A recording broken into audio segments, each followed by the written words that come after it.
earlier this year, a cargo ship hit a Baltimore bridge, and the bridge came down. Unfortunately, there were 6 people who were part of a construction crew working on the bridge that lost their lives. But in the days that followed, the story of this particular barge hitting this bridge was a story we didn't know at the time, but it finally came out that there was a distress signal from this cargo ship minutes before it hit the bridge. This cargo ship lost power, and when the pilots realized they had no power, they sent out a distress signal. In fact, they radioed all the people on the different crews on the bridge, keep people off the bridge, keep cars off the bridge, stop traffic, because we're about to hit the bridge. That distress signal saved a lot of lives that night.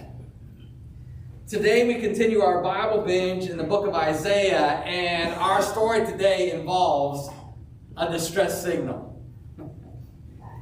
The book of Isaiah is one of the longest books in our Bibles, and we're considering now the story of King Hezekiah. He shows up in the middle of the book. Isaiah is 66 chapters, and so we get to chapters 36 through 39, and we have the story of this guy named King Hezekiah. And Hezekiah is sending up a distress signal. There is no mistaking that the nation of Israel is in distress. And the book of Isaiah contains all the prophecies or sermons, these prophecies really are sermons, delivered by Isaiah.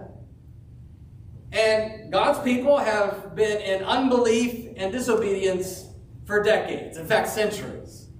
And God's patience has run out. And so he sends Isaiah his spokesman, and he says, look, my patience has run out.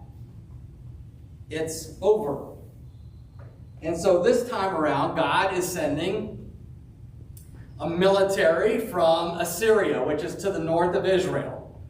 Well, Assyria is a world power at the time. In fact, they are the world power. Even Egypt isn't about to challenge Assyria.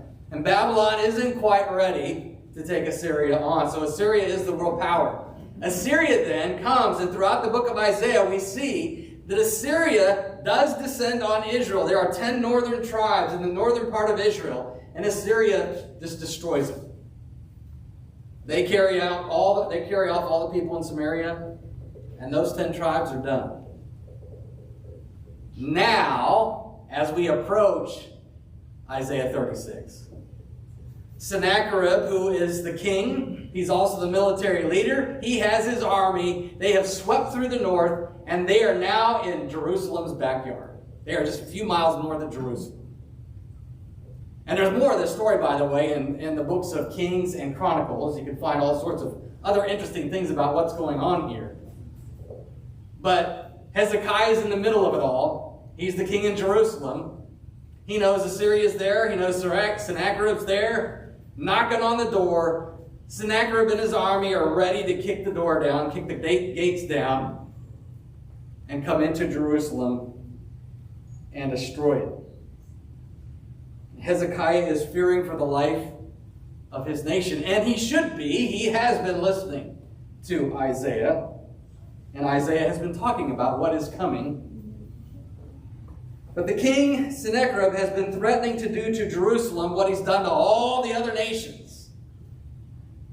And that's destroy and lay waste to all of the other nations. But the interesting thing about Sennacherib, he is not simply interested in threatening Jerusalem. Here's a funny little thing about King Sennacherib. He's also very interested in mocking the God of Israel. And we've seen this tune before. By the way, this is what he says. This is along the lines.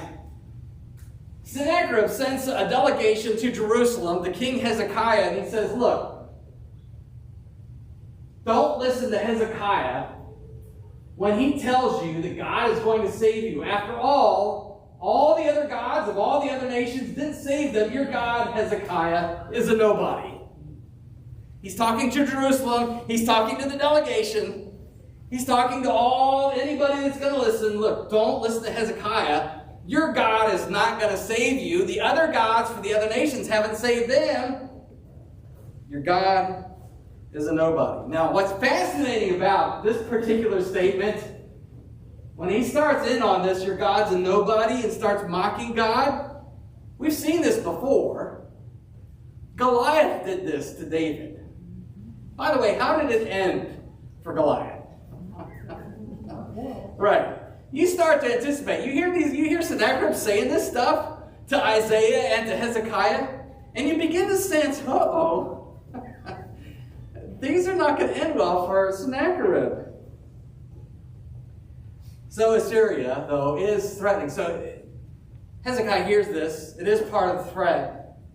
He sends his own little delegation to Isaiah the prophet. This is what Sennacherib's saying. Tell Isaiah, this is what he's saying. Isaiah, pray to God. Let God know what Sennacherib is saying. Save us. In fact, this is what his delegation says to Isaiah. They say to Isaiah, this is what Hezekiah says. Today is a day of distress, rebuke, and disgrace.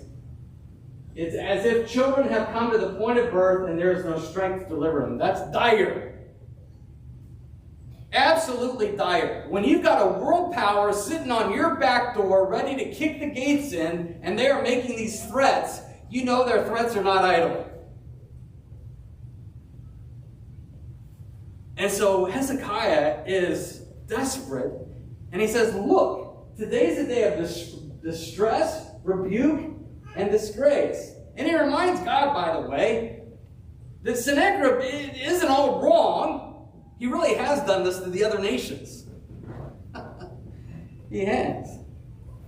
Hezekiah has nowhere to turn. So he's asking Isaiah to pray for an absolute miracle here. But there's more to it.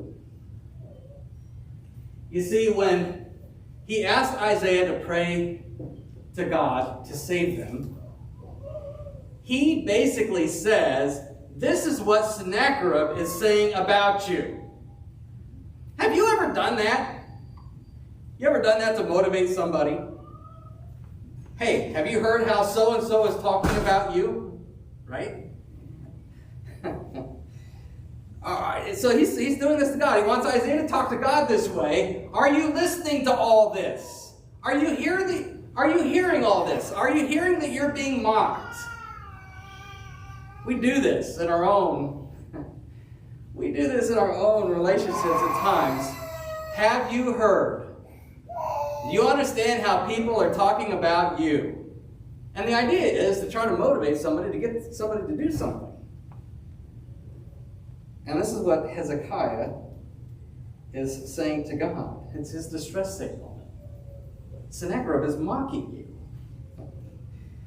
So, Isaiah tells Hezekiah, yes, God has heard you. God's coming to the rescue. This isn't going to go unpunished. This is all going to happen. What's funny is, as Isaiah sends Hezekiah's men back to Hezekiah, think about this as one big king's court. As the guys from Isaiah are coming in this door, here comes another delegation from Sennacherib through the other door. And you know what they're saying? They got a letter. And they're saying it all over again. We're on the outside. We're threatening. We're going to do to you what we've done to all the other nations. And oh, by the way, your God's a nobody. So Sennacherib is turning up the heat. What happens next is absolutely fascinating. You see, this is twice now that Sennacherib has sent a threatening letter to Hezekiah. We don't know how much time has lapsed between all this, but we get to this piece in Isaiah 37, verse 14, that we just read moments ago. And Isaiah, if he was desperate before, he's almost out of his mind now because of the second letter. It's almost as if God is not acting fast enough. And what follows is a prayer for the ages. I mean, it's absolutely fascinating what Hezekiah does. Here's verse 14. Hezekiah took Sennacherib's letter from the Assyrian messenger's hands, the people that are coming in the other door. They went up to the Lord. Hezekiah then goes up to the Lord's temple and spreads it out before the Lord. He takes that second letter. There is no going back to Isaiah. There's no, hey, would you pray to God about this? There's no more going to Isaiah. He takes that second letter and he goes straight to the temple. He's going right to God himself. We're going to cut out the prophet Isaiah at this point. I'm done using delegations. I need an answer. No more waiting around. I mean, you can sense the desperation. And this is a prayer where you can just sense. You can hear Sennacherib banging on the gates, trying to get in. And so, this last piece here, Hezekiah, no, back the other way. This last piece here, he spreads out that letter before the Lord. Before the Lord. I mean, this is as real as it gets. Do you think God doesn't know what's in that letter? Of course he does, right? But Hezekiah, he's beside himself. This is almost as if, come on, God, where are you? Look at what he's saying. We're used to thinking of God as being high in the heavens and kind of detached, right? Even when we pray. Hezekiah is dispensing with all of this. He dispenses with all of this. Hezekiah knows that God is not detached. So yes, Hezekiah knows. God surely knows what's in this letter. God surely knows how he's being mocked. But he takes that letter and it says he spreads it out. The imagery is hard to miss. Spreads it out before the Lord. Look at this and read it. Listen to this. This is what he is saying about you. And we know that he's doing this because of what he says. This is what he says. Lord of armies, God of Israel, enthroned between the cherubim, you are God, you alone, of all the kingdoms of the earth. You made the heavens and the earth. There's two things to see here. First of all, Lord of armies. And Lord of armies is the second person of the Godhead. This is the captain of the Lord's military. He's making a military request. And it's not just any military. This is the creator of the universe's military. All right? This is God himself. But it's not just Lord of armies enthroned between the cherubim. That is a reference to the Ark of the Covenant sitting in the temple in the inner sanctum, in the Holy of Holies. Now, Hezekiah can't go back in there. Only the high priest can go back in there once a year. But I guarantee you, Hezekiah, it says he goes to the temple. He's in that outer court, and he is facing that curtain behind which he knows God is enthroned between the cherubim. He is making his appeal. Like I said, this is as real as it gets. He didn't stay in his palace to make the prayer. He just goes right to the source. He wants God to see and to hear and to listen.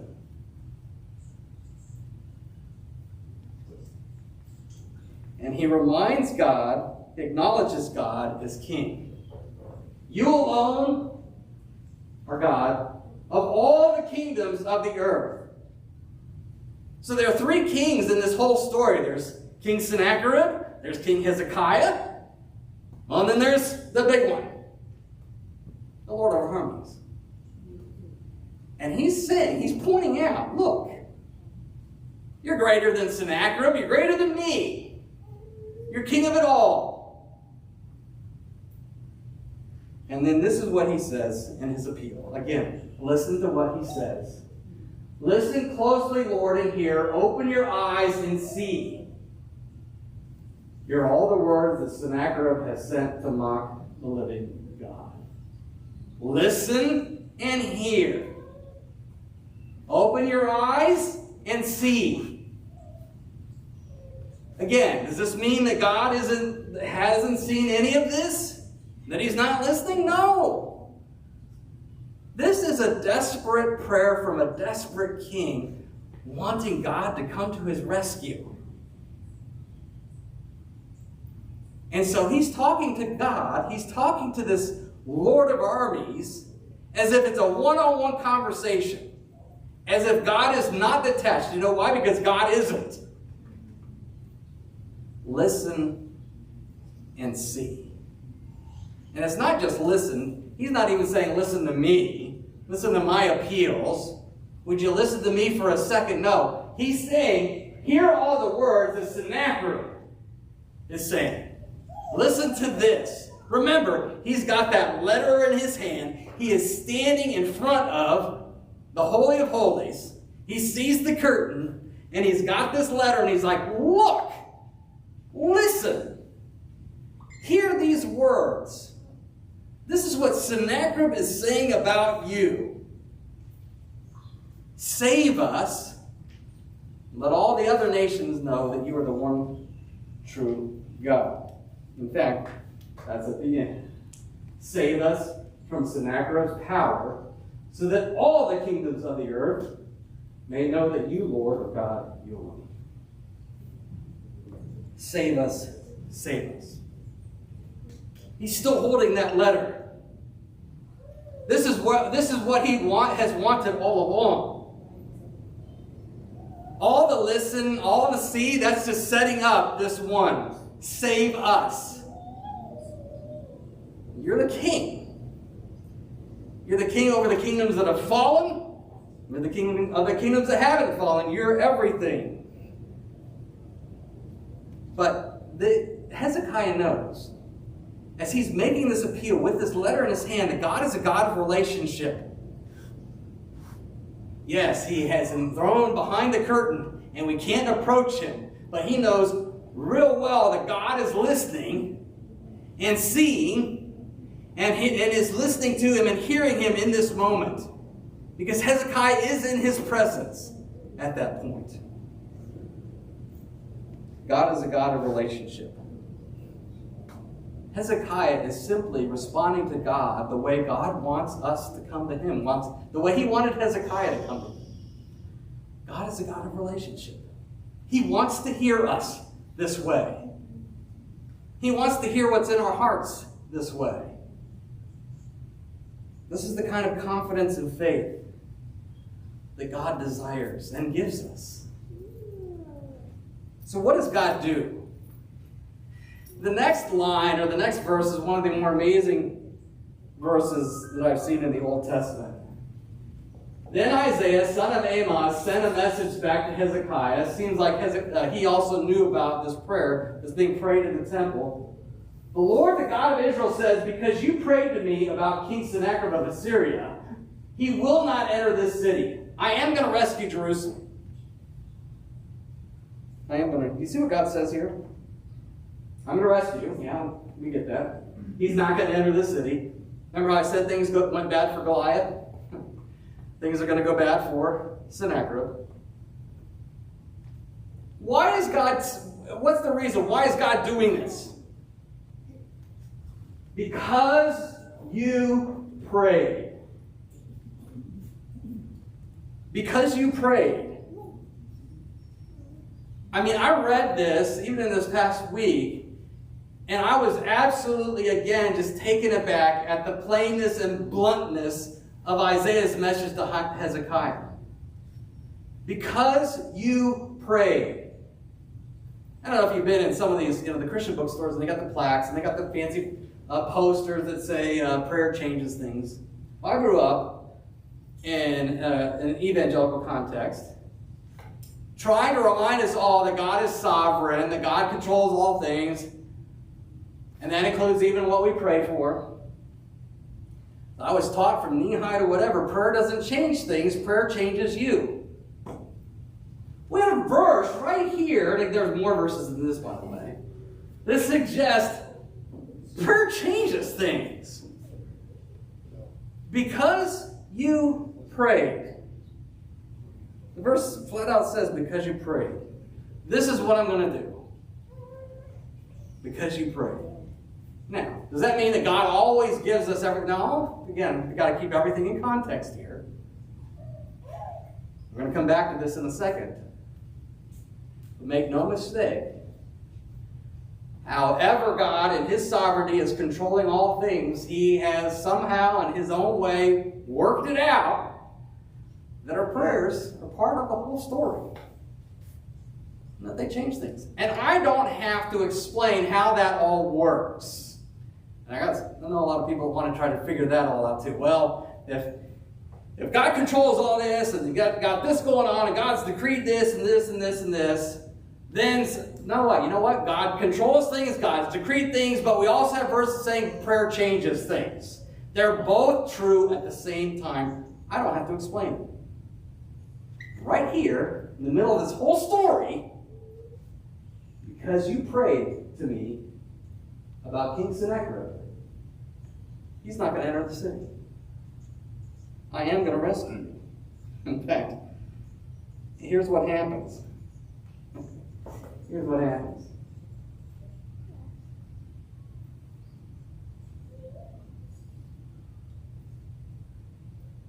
The angel of the Lord shows up. Verse 36, the angel of the Lord went out, struck down 185,000 in the camp of the Assyrians. When the people got up the next morning, there were all the dead bodies. That happens overnight. Hezekiah's prayer. Because you prayed, this happens. And Sennacherib, because of this now, Sennacherib has no army, and he goes back to Assyria. He just has to pick up his stuff and go home. Now, there's more that happens to Sennacherib after this, but at least for this chapter, angel of the Lord takes care of this. But make no mistake, too, there's this angel of the Lord again.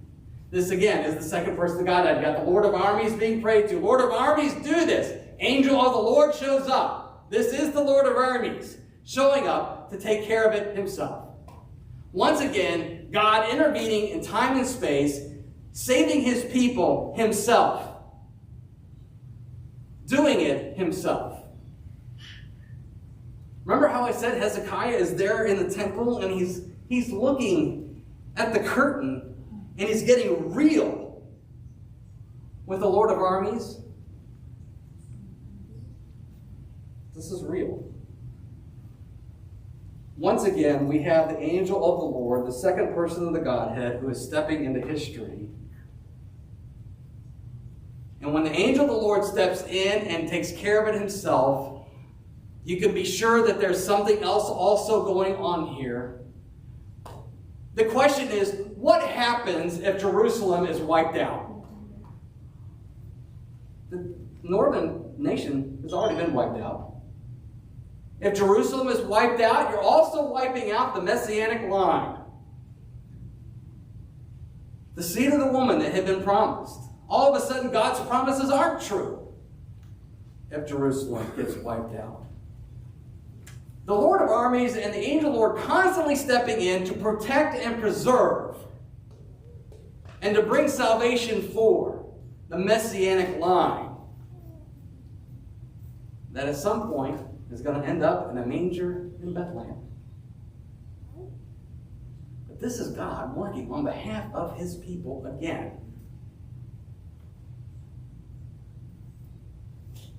Jesus does just that.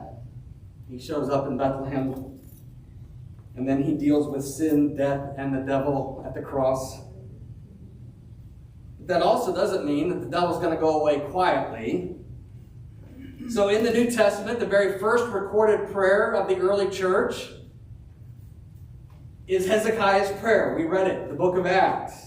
The early church is feeling the heat from the Sanhedrin, the very ones that had crucified Jesus. They got rid of Jesus. Now they want to get rid of the church. And with the church, with its backs against the wall, they reach and grab for Hezekiah's prayer. You saved King Hezekiah. Save us. This is what they say. Lord, consider their threats. Grant that your servants may speak your word with all boldness. It's the same language as Hezekiah's prayer. They see Hezekiah's situation as their own.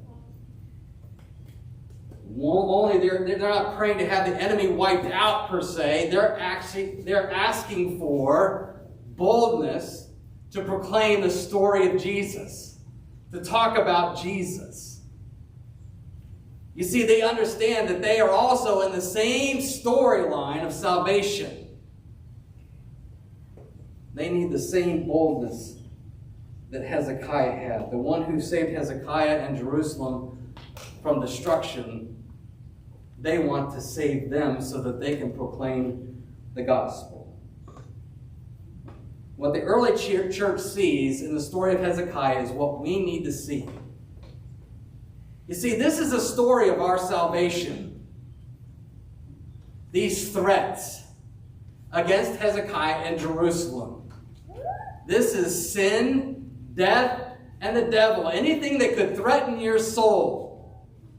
Anything that could threaten your faith in Jesus. Anything that could threaten your confidence in Jesus. Those are the threats. Those are very real threats. And they're constantly after us. This is what he does for us. This is what Jesus does for us in our salvation. He shows up. And he dies. And he rises from the dead. And he takes care of the enemy on our behalf. So, whatever evil you are being threatened with, whatever bad thing is attacking your faith, be assured that you've got one who is stronger than the devil. You've got one who is stronger than evil. And not only is he stronger than all of this, not only is he stronger than sin, death, and the devil, he wants to hear from you. You take your prayer, whatever it is, whatever's threatening, you take it and you spread it out in front of Jesus and say, listen, look, this is what's threatening me. This is what's attacking me. This is what's making me uncomfortable. We're not talking about people that you can't get along with. I know we have, in our culture and in our society, we have an way too easy time trying to figure out who the enemy is. And we always figure out, oh, it's this guy over here because he said what, blah, blah, blah. No, we're talking about attacks on your faith. We're talking about on your soul. We're talking about your confidence in Jesus. And those kinds of threats, believe it or not, they're happening all the time. And so Jesus wants us. He wants to hear it. He wants us to bring it in front of him and say, hey, look here. Listen. I'm having a hard time today even trusting you. I'm having a hard time believing you. I got all this stuff going down. And it's no fun. It's not right. Save me. Jesus wants to hear that from us. That's the input. That's the import. That's the importance of Hezekiah's prayer for us. Whatever you have going on in your life, whatever it is, you lay it all out. You spread it all out in front of Jesus. Let him hear you. Tell him you want him to see what's going on. And again say, save me.